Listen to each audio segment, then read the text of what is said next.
Salve torcedores, que data FIFA para se esquecer, né?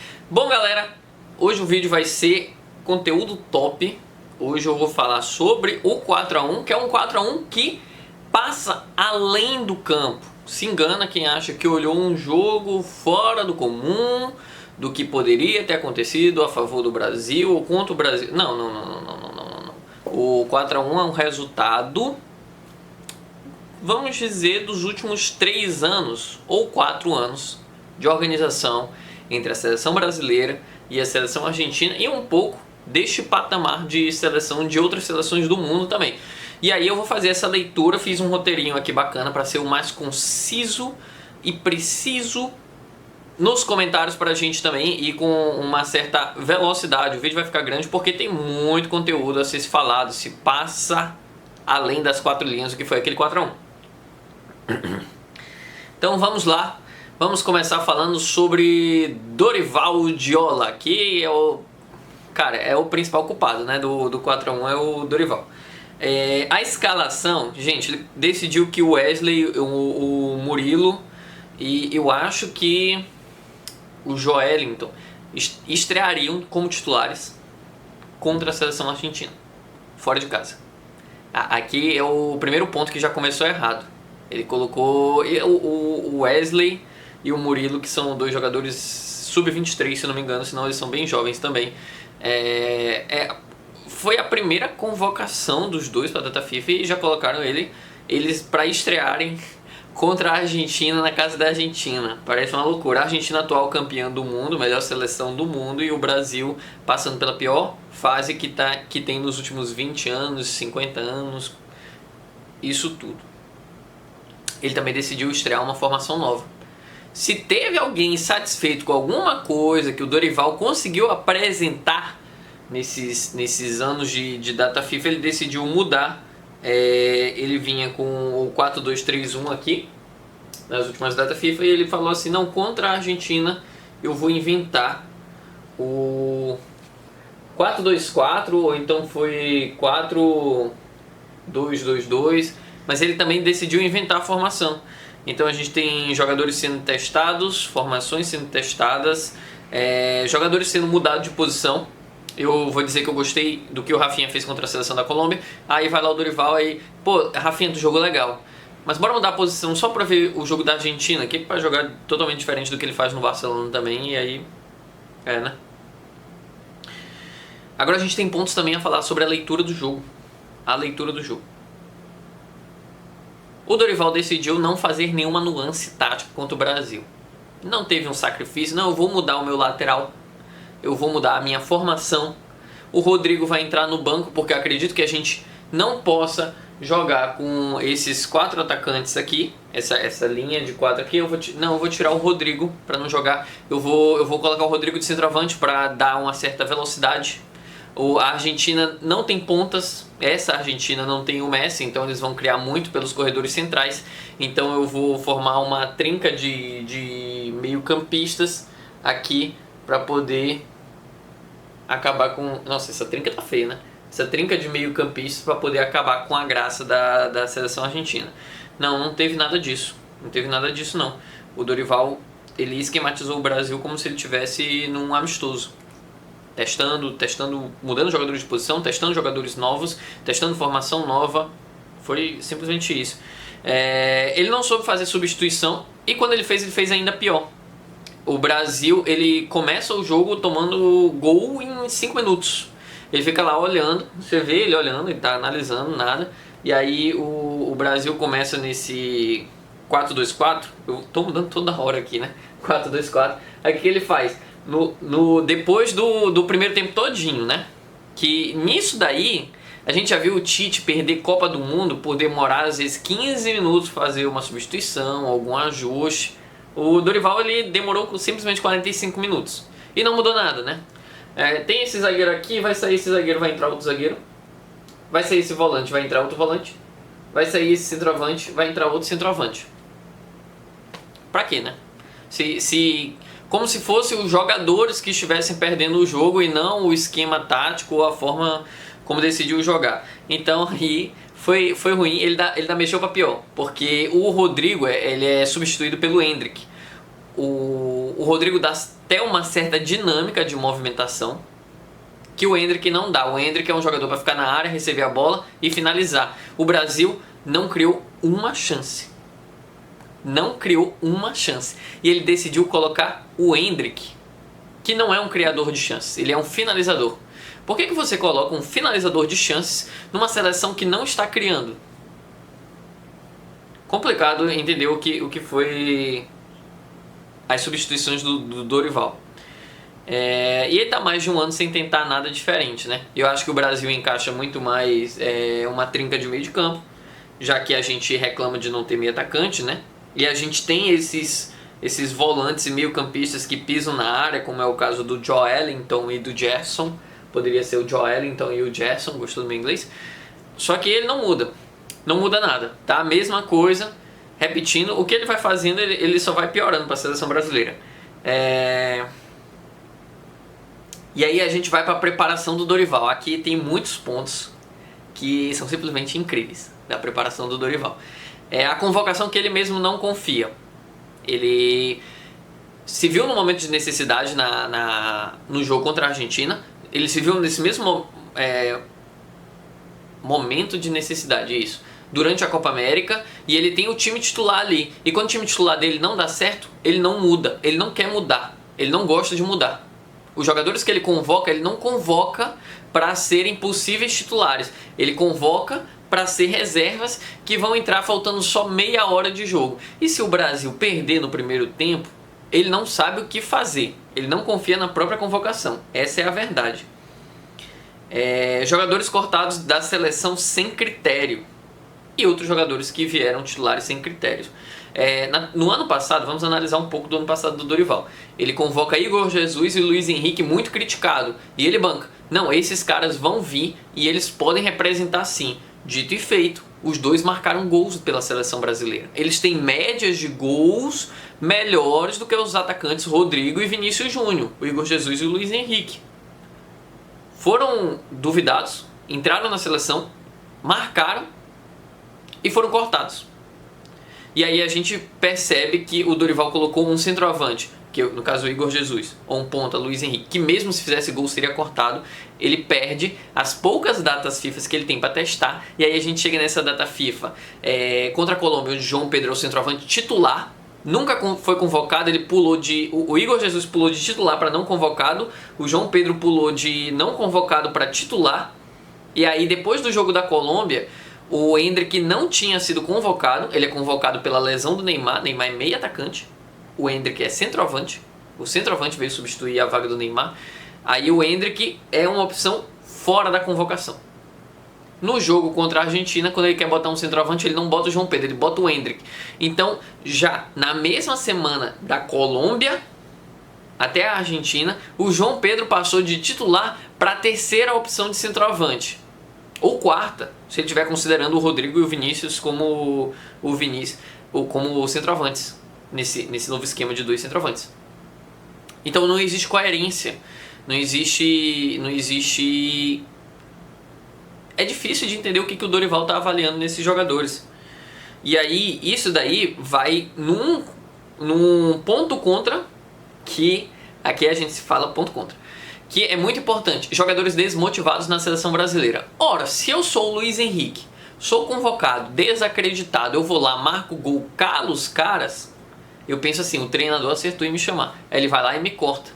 E ele mantém alguns jogadores que têm sido medíocres dentro do que a gente conhece do futebol. A gente está falando de todos dos principais titulares aí que jogam muito bem na Europa, né? Bruno Guimarães, a gente está falando de Vinícius Júnior, de Rodrigo, de Rafinha. Eu até digo que ele tem partidas boas de meio atacante, partidas ruins como ponta, dependendo de qual dos lados. Mas o time sempre é organizado para o Vinícius jogar bem e ele não joga o nível que ele deveria. E o Rodrigo fica mudando de posição, é uma, é outra também. Eu não acho que o Rodrigo tem culpa, mas que ele não tem jogado muito bem. Mas continua titular. Então, os jogadores que estão lá, o Vinícius, por exemplo, ele bota na cabeça dele de que o time está errado, A gente está tentando se acertar e uma hora os meus gols vão chegar. Fica tranquilo. Os jogadores que não são convocados ficam com a cabeça de que tem um esquema, eu vou lá, faço o gol e sou cortado da seleção. E aí a gente cria esses jogadores sem vontade. Muito importante essa palavra. São criados. Cara, a camisa brasileira amarelinha, ninguém veste ela sem coração. São criados esses jogadores sem vontade. Eles não chegam sem vontade. E para fins de comparação de organização, ontem o Scaloni, já há 4 anos aí na seleção argentina ou mais, chegou para casa dos 50 jogadores testados. O Dorival, com 1 ano, já está próximo da casa dos 40 jogadores testados. Ou seja, a convocação de uma data FIFA para outra, ele não leva em consideração o que foi a data FIFA, o que foi os jogadores, ou se ele tem algum parâmetro, ele muda o parâmetro em toda a data FIFA. Ele explica por que o Endrick não é convocado e depois ele vai e convoca o Endrick contra os parâmetros dele. Então é difícil de entender, na verdade não é difícil de entender, é desorganizado. Esse é o fato. Uma coisa muito importante, a gente vai falar aqui sobre ligas. A convocação não leva em consideração os jogadores estarem em ritmo de estadual. O Wesley e a Arana estavam jogando peladas. Estavam em ritmo de pelada contra a Argentina.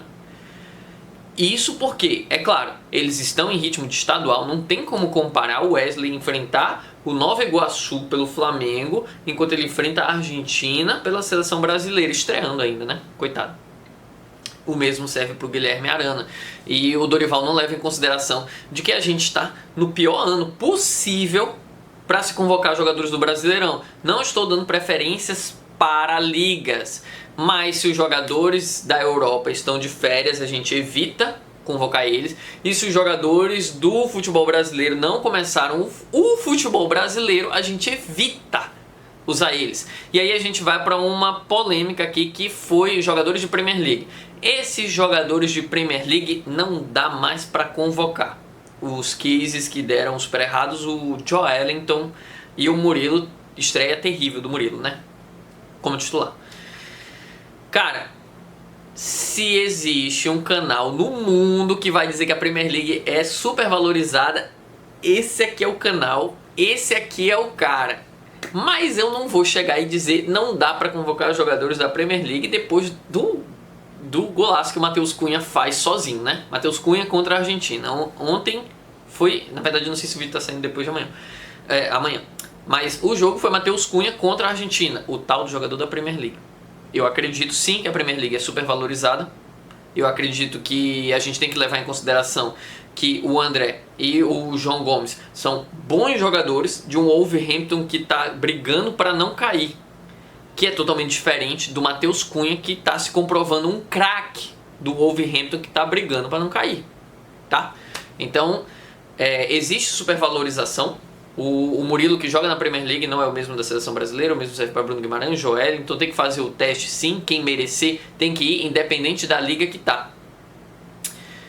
Mas não é porque o cara tá na Premier League que ele vai chegar jogando ruim na seleção.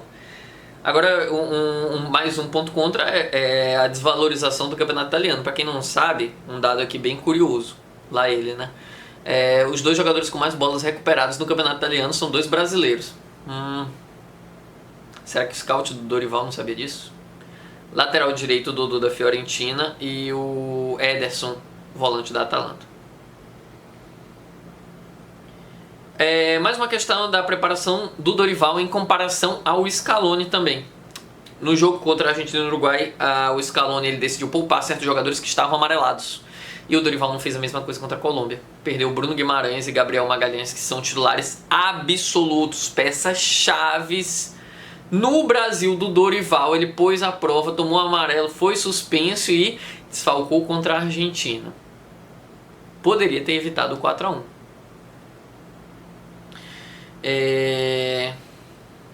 Aí tem 2 coisas que são terríveis que aconteceram durante essa data FIFA. Ele admitiu que fez o projeto em cima do Neymar. Gente, eu vou chegar mais sobre o Neymar, mas vamos lá. O Dorival, eu não tô falando do Neymar, tá bom?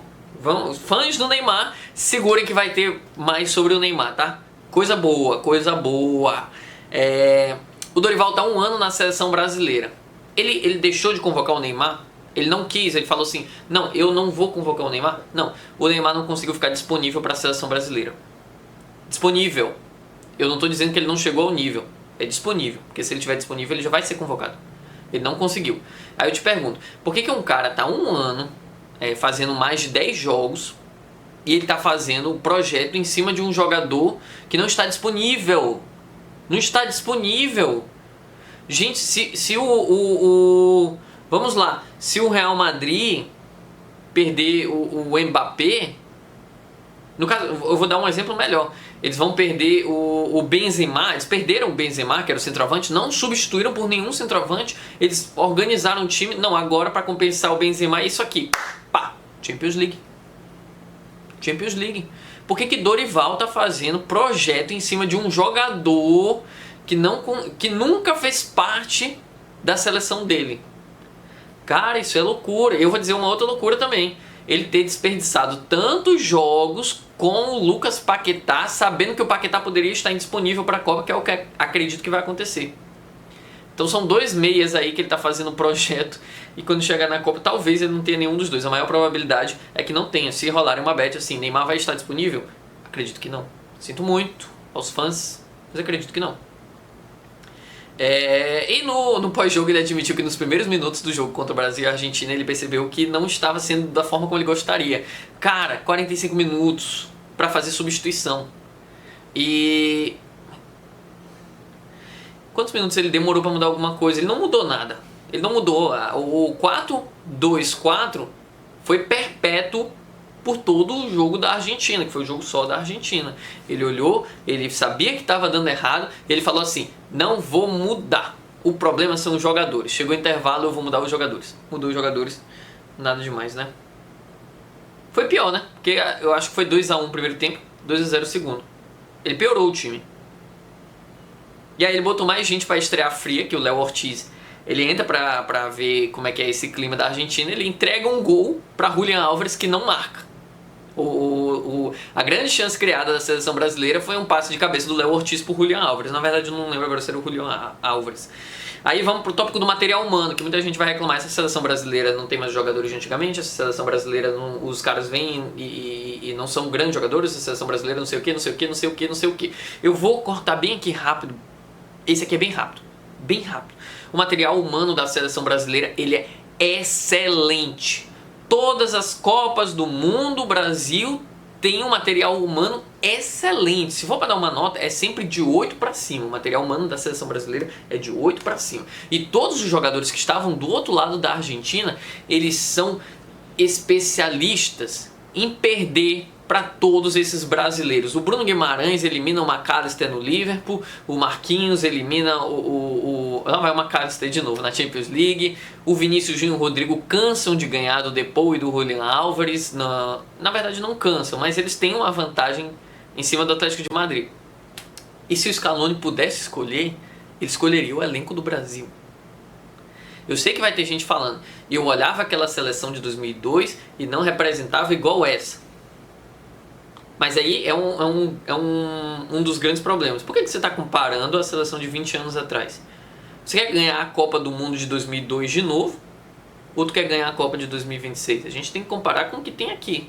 E o nosso material humano é um dos melhores. Não tem campeão de Champions League sem brasileiro.